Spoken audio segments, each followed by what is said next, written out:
Seems I've like a only known decade. you that long. It just I'm seems like like, a decade. Well, two years of that was a pandemic, so that we have to mhm. multiply it by some It factor of. feels like 4 decades in the Okay, pandemic, right? Jennifer just called me old, everybody, and I'm just gonna own it. I've known Lee for 30 years. Okay, it's only been 4.5 years. Well, I met It's okay. Lee at a publishing event, and he said something. He was the speaker actually, and I was listening, and he was talking about self-publishing. And he said to everyone, listen, folks, self-publishing is a misnomer. You're not supposed to do it yourself. You need to get help. And I thought, oh, that's so good. And I've used it ever since because it's just so right on. Publishing is hard, whether you independently publish or you traditionally publish, having a team of people. And I was just so impressed with you.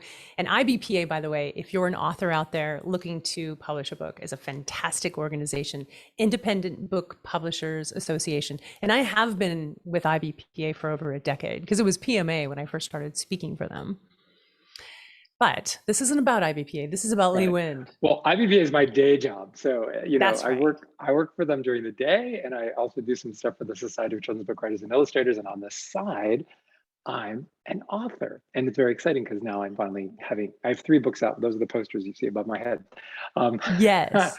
so yeah, it's very exciting. Well, congratulations. Well, I'm going to read your official bio. Awesome. So we'll do that and then we'll get back to this amazing book. Lee Wind says his superpower is stories, true and fictional, that empower kids and teens to be their authentic selves and change the world. His master's degree from Harvard didn't include blueprints for a time machine to go back and tell these stories to himself. So Lee pays it forward with a popular blog with over 3 million page views. I'm here, I'm queer, what the hell do I read? And books for kids and teens. His latest is the picture book, Red and Green and Blue and White, illustrated by Caldecott winning illustrator Paul O. Zielinski, who is also amazing. Obviously, you want a Caldecott, which has also received 4-starred reviews. He is the author of the nonfiction. Lee Wind is the author of the nonfiction No Way They Were Gay, Hidden Lives, and Secret Loves, a junior library guild, gold standard selection, and the YA novel Queer as a $5 bill. A Publishers Weekly indie success story. Outside of writing, Lee works for the Independent Book Publishers Association, as we mentioned, as their Director of Education and Programs, and the Society of Children's Book Writers and Illustrators as their official blogger. So there's the T on Lee Wind. Yeah, I do a Yeah. lot. You do a lot. I don't know how you managed. So how long did it take you to write this lovely book? Oh my gosh, can we measure it in years? So Yeah.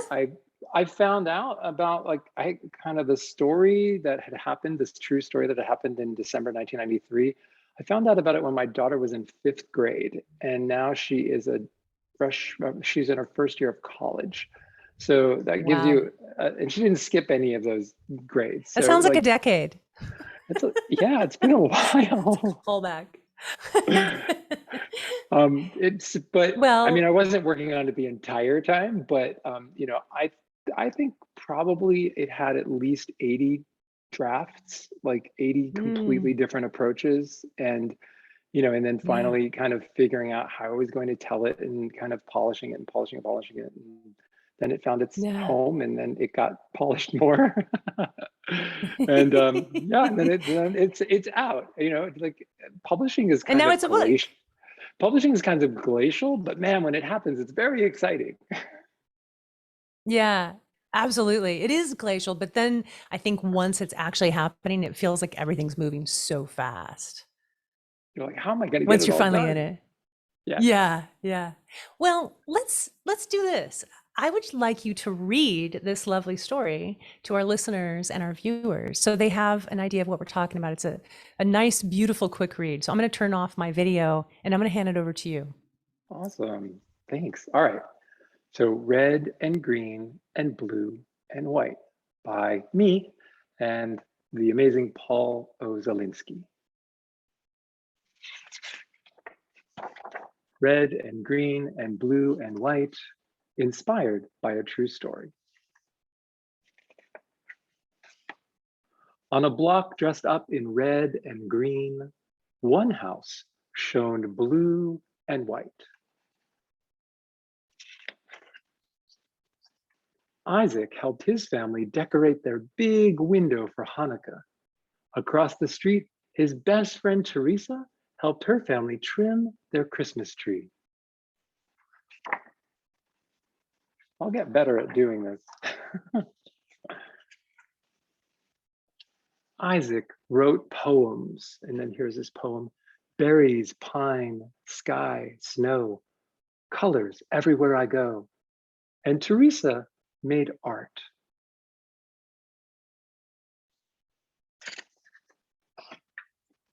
They both loved playing in the snow, counting down to the holidays, 6 nights till Hanukkah, 23 days till Christmas, and thought you couldn't have too many sprinkles on a cookie.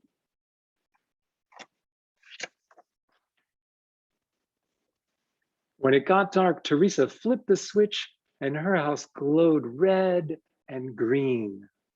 Across the street, Isaac lit his family's decorative menorah and his house glowed blue and white. And then Isaac's poem is in the window: blue and white menorah light.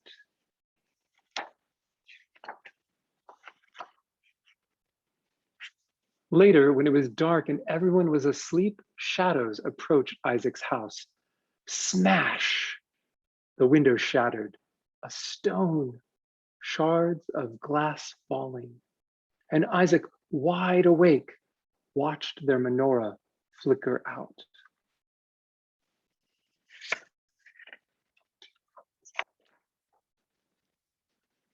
The adults talked and talked. You'll sleep in our room for now, his dad told Isaac and his sister. Isaac's mom asked, should we light the menorah again? If they didn't, Isaac knew it would be like hiding they were Jewish. That didn't feel right.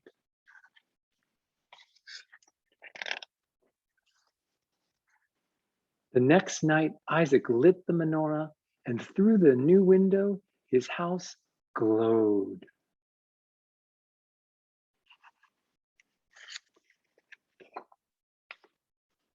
Across the street, Teresa watched the menorah come on and let out a breath she hadn't known she was holding. And here's Isaac's poem sort of dancing out into the night. Blue and white, menorah light, shining bright. She took out paper and markers and drew. When she was done, Teresa added 2 words and put the drawing up in the window. For Isaac. Through the paper, the light shone blue and white. Isaac saw the drawing and ran outside, and here his poem is sort of dancing across the art. Blue and white menorah light from 2 homes tonight.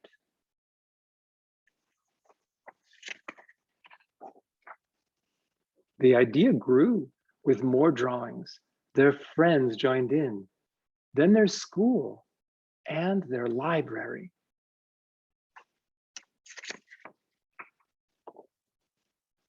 Local stores joined in, and restaurants and clubs. It was on TV and in the newspaper. 3 weeks after Isaac and his family stood tall, and Teresa and her family stood up by their side, their whole town was dressed up to celebrate the true spirit of the holidays, the true meaning of community.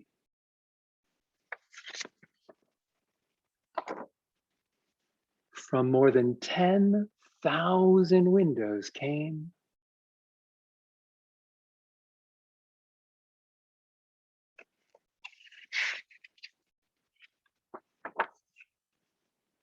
Christmas tree and menorah light, red and green and blue and white, stronger together, shining bright.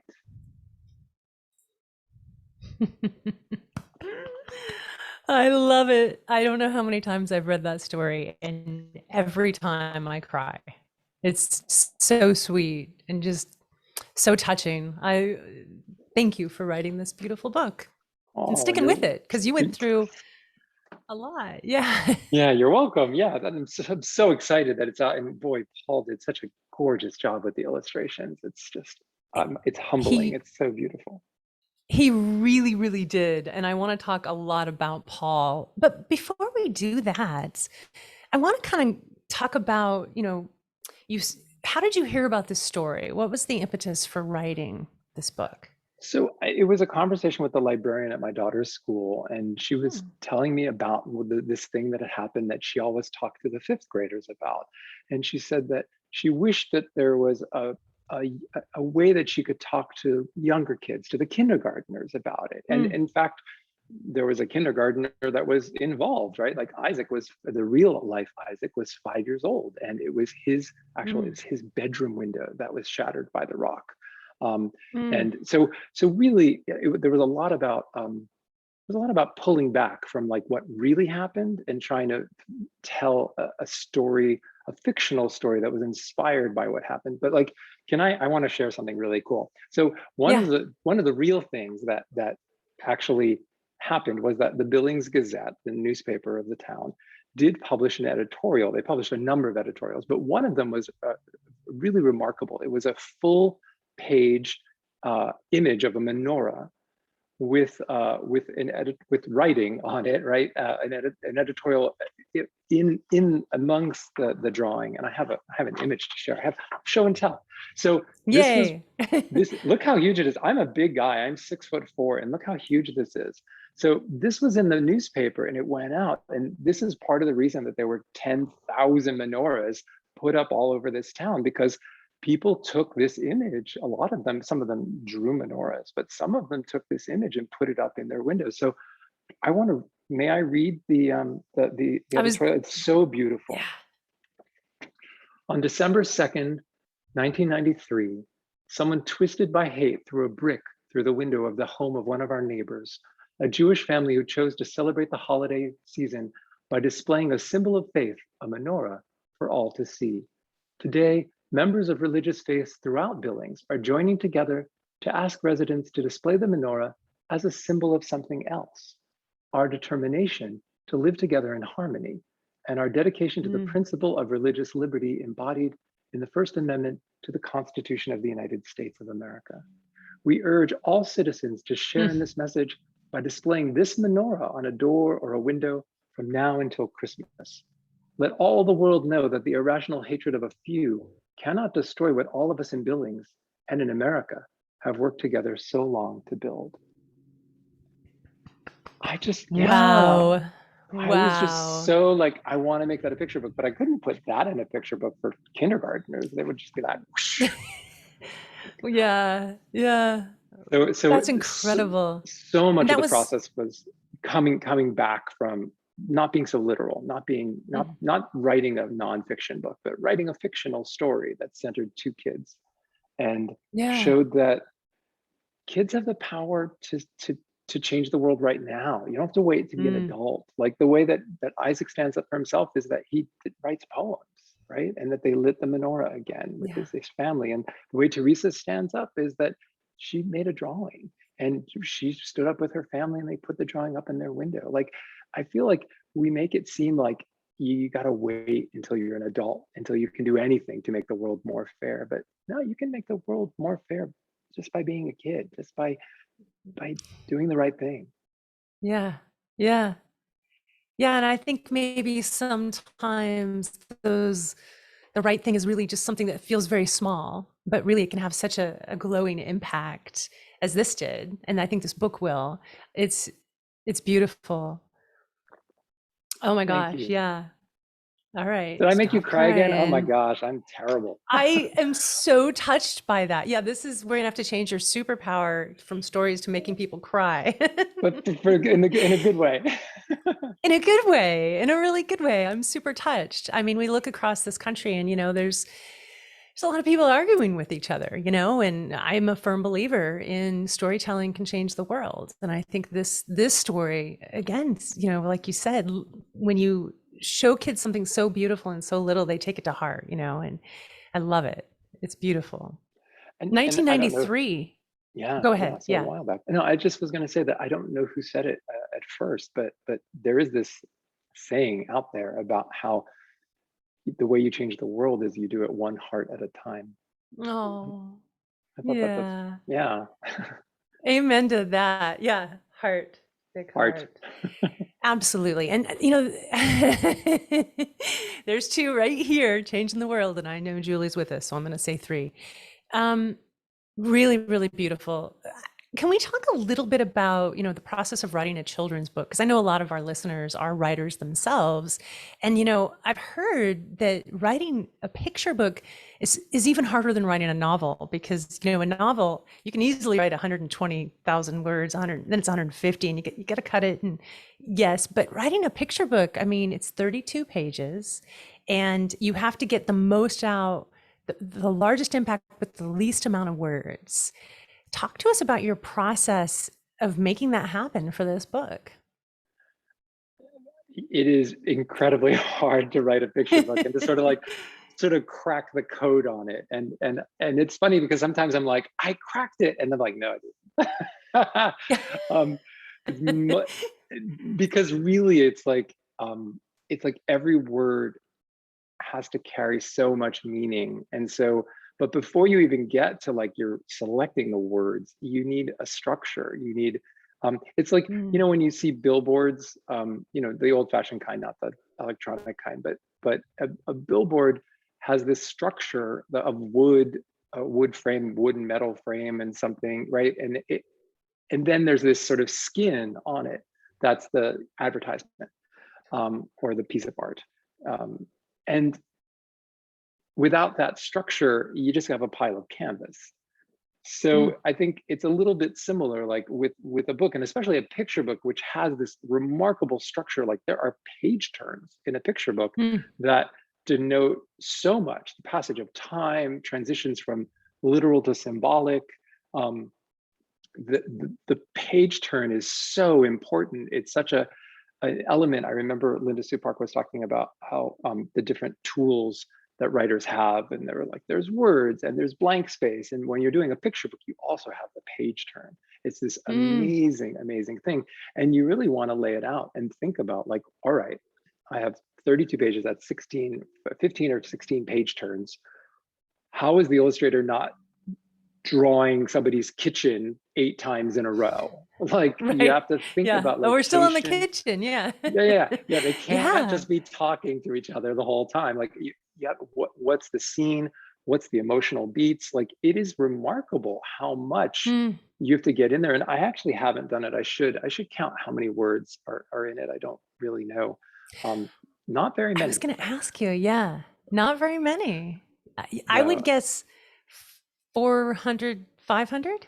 I'm betting it's under 500 because. Well, and also there was this remarkable moment with Jane Yolen, who I shared an early version of the manuscript with. And at the time, I was thinking of it almost like a song where there was a chorus, Mm, and that chorus was mm. Isaac's poem. And it actually kind of repeated. It was like a 4-line poem that repeated 3 times. And she suggested that it would be more powerful if the poem built. So it was 2 lines, and then the next time it Yes. was 3 lines, and the next time it was 4 lines. And man, was she right. And I honestly, it I was like love cutting that part too. 15 words, but it completely transformed the manuscript and it gave it momentum in a way that Mm. it didn't have before. So I think that that's an important thing too, is to get feedback and, Yeah. have some beta readers and, have Yep. them get it up on its feet a little bit. And when I say get it up on its feet, it's like literally I took like a blank little pad of paper and I kind of numbered the pages and I just figured out like what's on each page. Like, and then it was Yeah. completely different when Paul did the illustrations. Like he envisioned it differently than I did, but it was okay. It didn't matter because he had his own structure. He saw his own beats in the poems or beats in the songs, in the song that the story was. And that actually was really cool to see. Like I didn't expect that the from what 10,000 windows came to be its own spread. But oh my gosh, I'm in love Mm. with that spread. And I still, every time I read it, I get goosebumps when I get to this page because it's like this amazing call and response. from Yeah. 10,000 windows came, and then the illustration is the answer. And you have to read Yes. the illustration. And I think Yes. for me, it was so much about like leaving space for the illustrator. And I didn't know it was going to be Paul when I wrote it. Um, Leaving space and then kind of letting go a little bit, which was really Mm. scary, right? Like I didn't know what Yeah. I mean, Paul's famous for having so many styles. I mean, he's not only won the Caldecott once, but he's gotten the Caldecott honors 3 other times. And Wow. the thing he's most famous for, like these Renaissance, gorgeous oil paintings. And Mm. I just was thinking, oh my gosh, is this going to be oil painting? This is not gonna work. Yeah. This is kind of a departure. I mean, I love these characters and there's just this certain amount of like whimsy. And I think that's important because it's such a serious topic. And so if the illustrations had been too serious, I don't think it would have been as precious. I don't think it would have worked as well, and just like I just love them with their mouths open, getting ready to eat these cookies. It really came to life and you feel like there's childhood in this book. Yeah, they feel like kids. Like even so on the Yeah. final page of which I didn't read because it's like the author's note and stuff and the copyright information, but Paul did a little spot art of what he imagined the moment that the fictional Teresa Yeah. saw the editorial in the newspaper, the one I just showed. And Mm, I just thought that was just amazing. And I didn't expect that to amazing. happen. But yeah, I mean, he made them feel like they were kids, that it wasn't an adult story. And that's what I tried so hard to do in the manuscript. I didn't want it to be an adult perspective. I wanted it Yeah. to, so really, because like, how do you talk to kids about a hate crime? Like, how do Mm. you talk to kids that some people don't like difference? And I had a lot of really didactic early drafts, like the dad explaining, well, some people don't like different people. And I was just like, oh, this is terrible. This isn't working. But yeah, I mean, eventually I kind of figured it out that just keep to pull back to the Christmas colors, red and green, blue and white, the Hanukkah colors, Yeah. and making it more like going into that metaphor and the light, and it just all started to work. Mm. And then it went out Because on that's what submission for a kids really see, long time. right? Yeah, absolutely. but but it's like it's a color book. It's about colors, which is very childlike, and the deeper meaning. There's one thing you did. Well, there's two things you did that were really subtle that really brought it home. When he says, hiding that we're Jewish didn't feel right. I liked that you were able to be very clear in this book and say these people are Jewish. There's no guessing, right? Because that's a very important message. But in such a way that it was like, I don't know, it was subtle, and it flowed and it just felt right. Did you struggle with whether or not to say these people are Jewish and how to do that? No, I mean, originally I thought like, well, they're celebrating Hanukkah. It's pretty clear that they're Jewish. And that the earlier version of that line was something along the lines of like, he knew that if they didn't, it would be like hiding who they were, and that didn't feel right. And part of the editorial process with the team at Levine Corrido was, and my amazing editor, Arthur Levine, was that he said, it feels like this could be interpreted as you're avoiding saying that they were Jewish. And I was like, oh my That they're gosh, well, I Jewish. don't want to do that. Well, let's just I don't want to let's do just that. say Yeah. it. So Yeah. that's how the line came to be in its current form. And I think it's so much stronger. And once it was pointed out, right? Like sometimes you don't have that perspective. So that's why, Yeah. again, you Well, can't do it totally. yourself, right? Call back again. Well, I will say though, that like children don't necessarily know what Hanukkah is. Little kids may not have heard of it or know that Jewish people celebrate Hanukkah. So I like that it was in there. And then the other thing that I thought was really subtle that shows the emotions that the kids had, when she's holding her breath and she let her breath out. She didn't realize she was holding her breath. Oh yeah, I love that moment. Yeah, because you wonder, right? Like, what are they going to do? I think for me, Mhm. that was also another breakthrough, like figuring out that there wasn't just the moment of Teresa standing up. It was the moment of Isaac and his family standing up. And to recognize Yeah. that there were really, I guess there were three pivot points in the story, right? Like this bad thing happens, and then the family, Isaac and his family, have to decide: are they going to stand up, or are they going to hide who they are? And then once they stand up, then Teresa decides that, well, she's going to stand up to support them, and then her family join, and they put up the menorah. And then there's the sort of the community response, which is like, yeah, let's not be bystanders, let's be upstanders. So, but putting the two kids at the center of it and really trying to make them each have an equal amount of agency felt really important. That's why Teresa turns on the lights and her house glows red and green, and Isaac turns on the lights and his house glows blue and white. Like, it was all about, for me, it was all about like, how can I make this really empowering for young kids that are having this read to them? So I was like, where are my moments? So I was like, Teresa does art, Isaac has poems, and how can I get the art and the poems through the whole thing to really show that these kids have agency? These kids are making our world a better place by standing up for yourself, by standing up for someone you care about that is in some way different from you, and in other ways just like you. That's such a great message.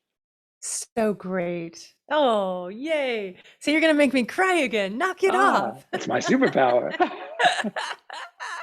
Oh my God, that's awesome.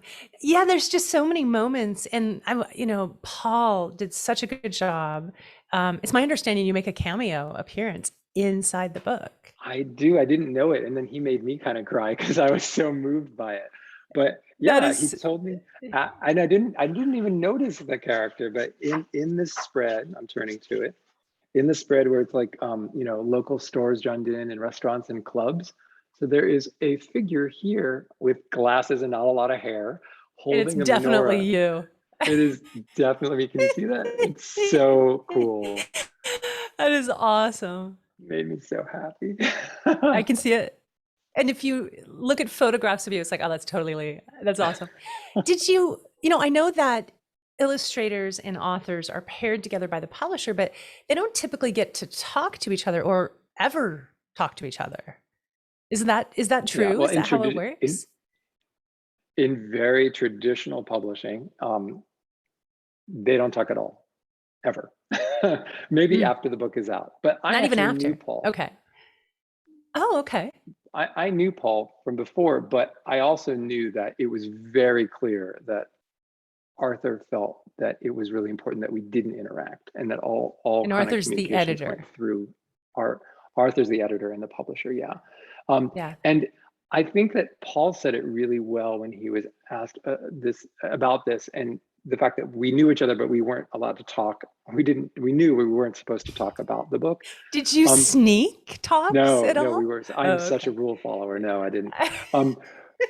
But Paul said that it was because the goal for him as an illustrator is to not serve me, the author. It's to serve the story. And if he and I are interacting, it makes it emotionally, that's more challenging, because difficult. He feels like, he feels like he has to make me happy, but it's not about making me happy. It's about making the story work in the best way for the story. So ultimately we were both working in service of this story, which is a kind of an intangible thing that has been made tangible. It's fascinating. I don't know. I mean, would it have been different if we had been allowed to talk? Maybe, but I'm so happy with what he did. So it worked. Arthur knew what his stuff. I think that makes a lot of sense. I've always wondered, like, why do they not talk to each other? That seems weird. They don't collaborate. But you would color the idea of what you saw would then be in his brain. And you can't get rid of that. So he had to envision it in his own way, in his own creative style, without the influence of the author. And when you think of it in those terms, go ahead. No, I was just going to say, sometimes authors do a lot of art notes in the manuscript. Like Isaac's wearing a red sweater. Like, it doesn't, that's not your call as the author. Like, it's really like only the most important things that the illustrator needs to know, like the fact that Teresa wrote for Isaac on the image of the menorah, like what she drew. I needed to otherwise the story makes no sense, right? Like, so you have to just give like the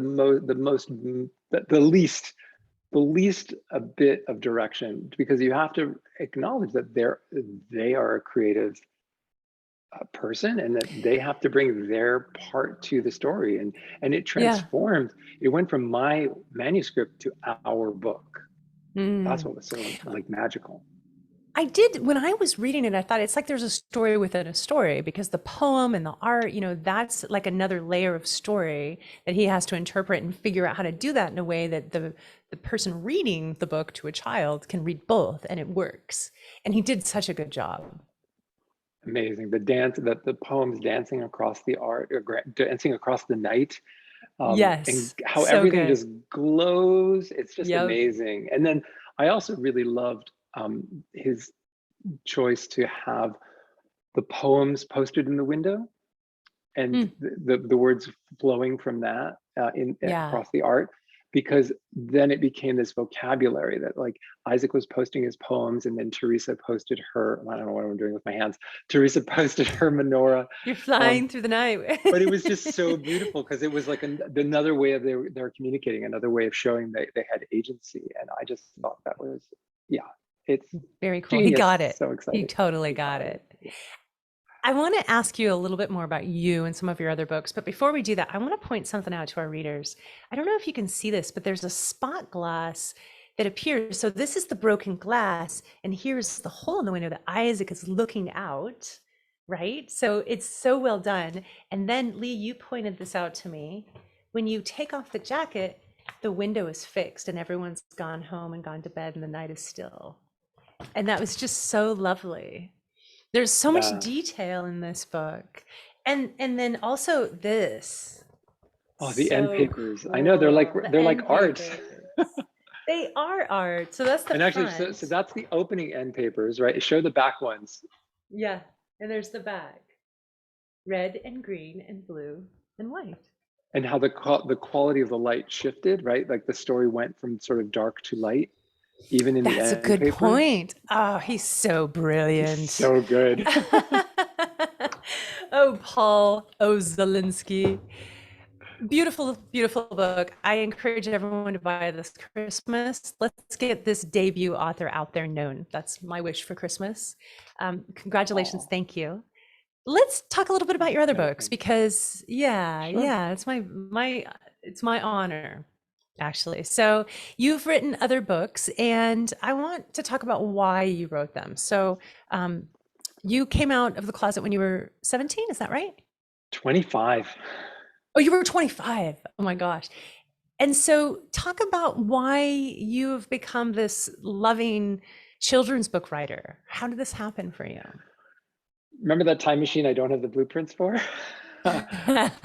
So I was I was really closeted from age 11 to 25, like actively every single day hiding who I was. And I got in my 20s, I started to be more real with myself, but didn't Mm, come out really to the people around me, you know, until I was like 23, and then not my family until I was 25. Like it was an extremely difficult, long period of struggle there. And then even after I came out, there was some years of struggle. It all ended up pretty good, and we all there's a much more loving approach to everything, and we've all come a long way. So when people say that people don't change, it's not true. People do change over time.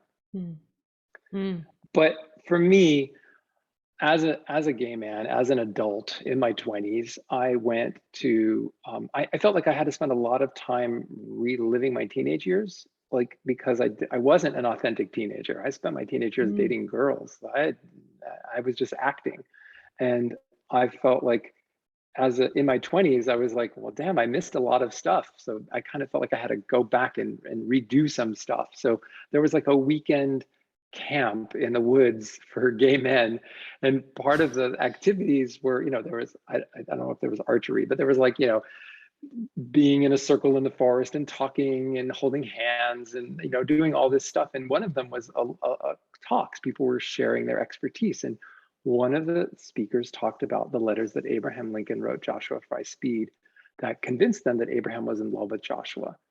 And I was like, well, what? How is that? I've never heard. How is that possible?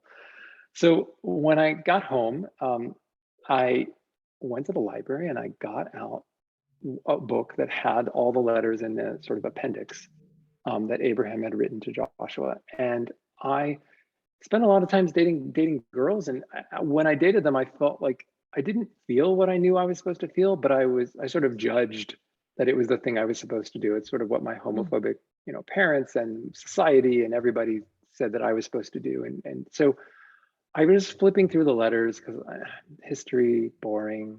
And then, sorry, that's how I felt. And then I came upon this one letter, and Abraham and Joshua had lived together for 4 years and shared a bed, and read into that whatever you want. A lot of historians say that that was very typical at the time on the frontier. Springfield wasn't exactly the frontier, but whatever. I'm less interested in what they did physically than what they felt emotionally. And then Joshua moves to Kentucky and marries this woman named Fanny. And 8 months after they're married, Abraham writes him a letter and says, "Are you now in feeling as well as judgment glad that you're married as you are? From anybody but me, this would be an impudent question not to be tolerated, but I know you'll tolerate it from me. Please tell me quickly. I feel very impatient to know." We don't have the answer, but we do know it was only like 6 or 8 weeks later that Abraham married Todd. And I read that and I got goosebumps, because that's exactly how I felt when I was dating girls. Like, would the feeling come? It never did. And I finally got honest with myself and everyone else. But I just thought, wow, if I could go back in time and tell my 11-year-old self or my 13-year-old self that Abraham Lincoln, right, the guy on Mount Rushmore, the founder of the Republican Party, our 16th president was probably in love with this other guy, it would have changed my whole life. And I just couldn't get it out of my mind. And I just did more and more and more research. And I just was like, how is this not out there in the world as that people know it? And so I decided I was going to write 2 books. Well, I wanted to write a novel, which became Queer as a $5 Bill. And the idea behind it was a closeted teen inadvertently dating this girl that he's friends with, and sort of in the situation I was, and discovers the letters and has this moment where he's like, oh my gosh, if I tell the world that Abraham Lincoln was in love with another guy, then that's going to change everything. Cue the rainbows and the happy ending, the songbirds. But I actually think if that happened, it would just be a huge conservative firestorm and media backlash. And that's what happens in the novel. Sure. And I was really proud of it and excited. But as I was doing the research, I just found more and more and more evidence that Abraham really was in love with Joshua. And then I thought, well, maybe there's a nonfiction book here. But as I said, I didn't particularly like history in school. It was really taught in a very medicine kind of way. It was really taught very didactic. Like, here's a list of names and dates to memorize. There was never anybody like me. There was never any guys that liked other guys. There was never anyone Jewish in history. There was really never anyone like me. And I just felt completely disassociated from it. So then I thought, well, Abraham and Joshua is sort of like the crack in this false facade of history as we teach it, right? Like, we teach that, and still my daughter, she went through high school, and through her whole schooling, and I saw her textbooks that could have been mine. And it's like, we teach history as the story of rich, white, straight, able-bodied men from Europe. And and there's so much more history to that. And so it's like, if we take down that false facade, we can actually access the stories of men who love men, and women who love women, and people who love without regard to gender, and people who lived outside gender boundaries, which is what No Way They Were Gay became the book about. And this is a series, it's from Learner, and it has like 12 different people. Like, so you can see 4 of them on the cover. There's Mahatma Gandhi, who loved Herman Kallenbach, Eleanor Roosevelt, who was in love with Lorena Hickok, Abraham Lincoln, as we talked about, and this is Wewa, a Native American from the Zuni Nation. So it was so fascinating, and I thought, well, a book about taking down the false facade of history, that sounds interesting. That sounds like chocolate, not like medicine. So that was the journey. You wrote the books you needed. Exactly, right. And I always say, like, wow, if I could go back in time and send this book to myself, wow, what a difference it would make. And then let me say something though. Yeah, please. I was gonna say, but if that had happened, you wouldn't be who you are today. You wouldn't be so passionate about storytelling. And it is your superpower, telling stories that help make the world a better place and open people's hearts and minds and give them agency. So I'm sort of glad that you had to live that. I'm sorry, but here you are. We wouldn't change a thing, right? So, Yeah, it's interesting, but like future people don't have to. the challenges that we face are the things that sort of forge us into, Hmm. give us the strengths that we have based on the sort of the struggles we went through. It's a really, I mean, it's a time-space continuum issue, right? Like, Yeah, yeah. right? I wouldn't be who We're I was if I hadn't had that experience, and I wouldn't have written these books. totally. We've gone over time, and Julie has been Oh, so gracious to not stop us. So I'm going to invite her back. hi, Julie. Thank you. Hi. Oh my goodness. No, I was like, I'm sitting back here fascinated because I've been in the book business for 16, 17 years, mainly on the adult side. So we, concentrating on adult, mainly fiction, but adult authors. And I learned something tonight. I had no idea. I had no idea that children's authors and illustrators did not talk to each other. I had no idea. That is fascinating. Oh, wow. Yeah, That I is mean, fascinating.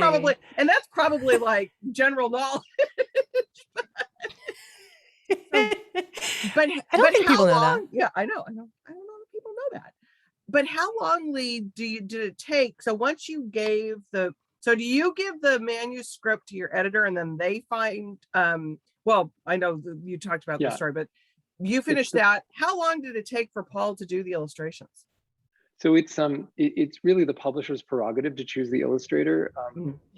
and you have to be really clear about that. Like, you're selling your manuscript, and then Right. it's really their choice. They're very nice. They'll run it by you. They'll let you know who they're thinking of. Arthur was very kind. He did tell me he was reaching out to Paul. Uh-huh. Um, uh, Once Paul accepted it, it all went pretty fast, but fast in that glacial way that publishing is. So I think Right. he said it took him like 8 months to do the art, and then Wow. what was amazing is that, just happenstance, he had this availability in his schedule to start on it pretty right away. And usually, Mm. so another thing about publishing that I've learned is that for a debut author like me, they try to pair you with somebody with more experience that librarians and booksellers would recognize and know to Right. sort of set the Mm. book up for success. So oftentimes, those people have, like, their schedules are full, and it's like, okay, we're waiting 3 years for someone to be available. So it was just this wonderful, happenstance that, for reasons that were not wonderful, but Paul was able to work on it right away, pretty much. And yeah, and because Arthur, who used to be, he was the editor of the Harry Potter series at Scholastic, Wow. and he left Scholastic about 2 years ago and started his own independent publishing house called Levine Querido, and which is super brave, and they're doing gorgeous stuff and getting a lot of attention. And so it's one of the first books in their Oh. of their season. I think it's the second season, so it's one of their first picture books. Mm. So it all was sort of like, so it didn't have to wait a long time on their production side either. So it was kind of amazing, and they were super smart, and they got the books delivered before the crunch of the supply chain stuff. So Right. bookstores like Warwick's have it. So We have it in stock. Yep. And Chronicle, I think, is who distributes it for you guys, and that yes. they do a wonderful job. But that's the thing that I don't think, there's two things that I wanted to ask. What was it like when you first saw his drawing? I mean, what Yeah, was good that? question. It's Yeah. like, I was just You must like, have just died. I was so happy because, it's, I wrote screenplays for a while. None of them ever got made, but it's like drawing blueprints for a house that's not going to get built, right? Like, and like you hope it'll eventually get built, but that was really hard because it was never anything. And a manuscript for a picture book, in a funny way, is like a recipe for baking something. It's like, it isn't Mm. particularly delicious on its own. You need to bake it. It needs to go through this whole process to make the Yes. magic of the yeasty magic. Let's go with the metaphor. The yeasty magic of the words and the art together, creating something greater than the sum of greater than just this and this. It creates this Mm. new thing. And like, seeing the art, I felt like first of all, I was so relieved that it wasn't oil paintings. And second of all, because I didn't want it to feel old. I didn't want it to feel like medicine. I didn't want it to feel old fashioned. I really wanted it to feel modern or contemporary in a way that also felt timeless. And Paul did this magical thing where he did exactly that. And, his style is so different from book to book. I mean, if you look at, Zias for Moose and you look at Rapunzel, it's like, how is this the same person? But he's amazing. And I was completely gobsmacked. I was just so happy. Well, and I think you started the conversation about what Jeniffer, I think how you met him and what his comment about publishing and self-publishing. And I think that is, people get impatient and they want to do the self-publishing thing, but sometimes you don't end up with the product that you ended up with and the gift that you ended up with by being patient and knowing that the end result, sometimes you have to wait for that beautiful end result. And self-publishing can be done quickly, but sometimes, I mean, the patience, and you end up with something like this that's just going to be a treasure. So bravo. Amen to that. Absolutely. Well said, Julie. Well, it's, it is one of those. So I was going to ask you too, with the title, did you always know that was, well, there's a couple things. Writing something in a children's book and getting the message across that you got in so hard to make something simple, but with this big message. And so kudos to that. But the title too is a very simple title, but it has so much meaning. So where did that morph into? So as soon as I figured out that I was going to pull back and I was going to tell it with this lyrical thing about the colors, the red and green for Christmas and the blue and white for Hanukkah, I immediately had the title. The challenge with the title is that until people understand that it's the Christmas colors and the Hanukkah colors kind of put together, it doesn't pack the meaning. But once you know that, then it has all the meaning. And once you've read it, it has all the meaning. It has all the feels. Because people probably want to go red, white, and blue and green. They probably want to do that to it. Yeah. So it's an interesting thing, but I knew that it was the title, and titles are really, really hard, but I kind of knew it because I knew that I could. It's like books have to shake hands at the beginning and the end of the book, and for the title to also be the final line of the book, there's just some magic to that. So I was very happy that I was able to make that happen. Well, and especially in a children's book, repetitive things are so important. And repeating things, and especially for the littler kids, and having, I could see a kindergarten teacher, we're going to make a there's so many activities that they can pull out of this. They can write poems, they can draw art. There's so many things that, yes, it may be a short story in the storytelling, but you can fill lots of time with things wrapped around this book for sure. What are you working on next? So the Queer History Project, the No Way They Were Gay, is actually a series. So I'm working on the second one right now, which is called The Gender Binary is a Big Lie. And that will come out in spring of 2023, if I can get the manuscript in on time. If you can get that done. And I was sitting back here when you're talking about Lincoln. Did you ever read Louis Bayard's book, Courting Mr. Lincoln? No. It's a novel. It's a novel based on exactly what you were talking about. It's fantastic. I loved it. That's exciting, because when I was doing the research, really there was only 2 books that had ever been published that mentioned it, and nothing for kids. No. So, well, this is an adult book. This isn't a kid's book, but it's a great read. I think it was cool. I think 2019. I think it came out.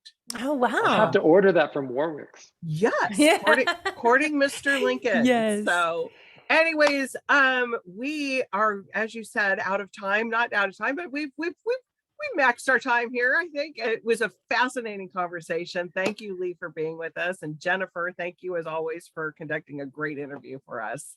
My and pleasure. Yeah. best of luck with everything, Lee.